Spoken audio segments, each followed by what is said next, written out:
আমরা স্ট্যান্ডে বসা, চেয়ারম্যান আমাদের সবাইকে চা খাওয়াইতেছে। তখন চেয়ারম্যানই বললো যে চলো এখানে বসে চা খাই, আমরা লেউবাড়ি যাই, ওইখানে লোকজন আছে, সবার সাথে একটু কথাবার্তা বলি, চা খাই। আয়োজিত একটা সভা করলে এইখানে যদি আমরা একটা উঠোন বৈঠক করি, আপনারা তার আগে দাওয়াত পাবেন, আরও 2-4-5 জন জানবেন। এখন যদি 2-1 শোনে যে আমরা এখানে এসে একটা আয়োজিত একটা পথসভা করছি, দাওয়াত পায় না, তখন মনক্ষুণ্ণ হইতে পারে। কিন্তু তাৎক্ষণিক আমরা এখানে আপনাদের এখানে আসছি শুধু চা খাইতে। চা শুধু চা খাওয়ার অবস্থায় তো কিছু কথাবার্তা বলতে হবে, যেহেতু নির্বাচন আসন্ন, এই নির্বাচনের বিষয়ে তো 2-3টা কথাও বলতে হবে। নির্বাচন এখন আপনার এই আগামী 12ই ফেব্রুয়ারি নির্বাচন, সরকার নতুন আইন করছে, নির্বাচনের তফসিল ঘোষণার পর প্রচারণার খুব কম সময় পাওয়া যায়, এবং এখন পোস্টার থাকবে না, 3 থানায় 3টা মাত্র মাইক, হয়তো আপনার কানে মাইকের শব্দ নাও আসতে পারে, একটা থানায় একটা মাইক ব্যবহার করতে, অনেক ধরনের প্রচারণের ব্যাপার, অনেক আচরণবিধি আছে।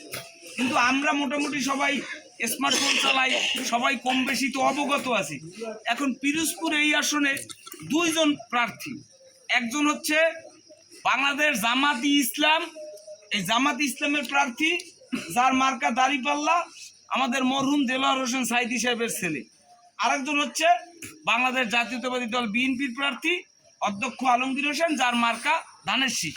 প্রার্থী কিংবা কারো ব্যক্তিগত ব্যাপারে বিষয় না। আগে আপনারা সবাই বোঝেন, সব আমার বয়োজ্যেষ্ঠ মুরব্বীরা আছেন যারা আমার পিতৃতুল্য, অনেক বয়স, স্বাধীনতার যুদ্ধ দেখছেন, 71 দেখছেন। বাংলাদেশ 1971-এর পর আরেকটা যুদ্ধ হইতে যাইতেছে এই 12ই ফেব্রুয়ারি।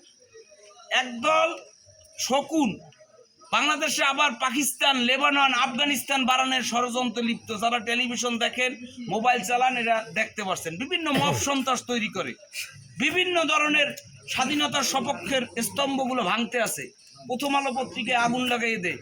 এই যে বিভিন্ন ধরনের এই সন্ত্রাস, এর জন্য অনেক ধরনের কথাবার্তা আসবে।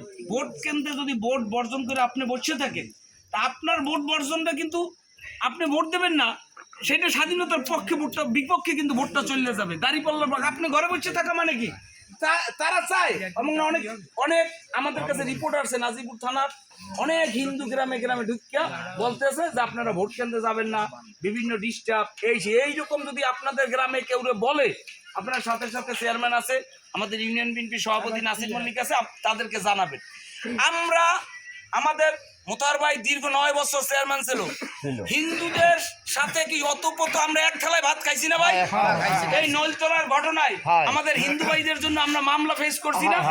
সকল ধরনের বিপদ আপদে বিএনপি আওয়ামী লীগ হয়েছে নিয়ারেস্ট ফ্রেন্ড, আমরা একসাথে বসি ভাত খাইকে। কিন্তু একটা উগ্রপন্থী দল যদি জামাত, আপনার যারা অনেকেই সংখ্যায় বলতে পারেন নাই, ক্ষমতায় আসে, আমরা কি ঢোল বাজাইতে পারবো, যাত্রা গান করতে পারবো? আমরা এই যে উৎসব, গ্রামের যে উৎসবগুলো আমাদের আছে, যে আমরা আগে গান শুনছেন অনেকে, যে আগে কি সুন্দর দিন কাটাইতাম, হিন্দু মুসলমান একসাথে বিনোদন করতাম, যাত্রা গান গাইতাম, তো আপনার বাড়ির অনুষ্ঠান হইলে আমি যে লাড়ু খাইতাম, এগুলো কি সম্ভব হবে ভাই? এই উগ্রপন্থী দল ক্ষমতায় আসলে এইটা ভাই ঐক্যবদ্ধভাবে প্রতিহত করতে হবে, আর কোনো কথা নেই ভাই, কোনো ভয় নাই। এই যুদ্ধ 12 তারিখের কিন্তু যুদ্ধ, হিন্দু মুসলমান এক হয়ে কিন্তু 12 তারিখ ভাই ভোট কেন্দ্রে যাইয়া এই যুদ্ধ ওকে প্রতিহত করতেই হবে। আর কোনো কথা নাই, আমরা সবাই খুব সুন্দর কথা।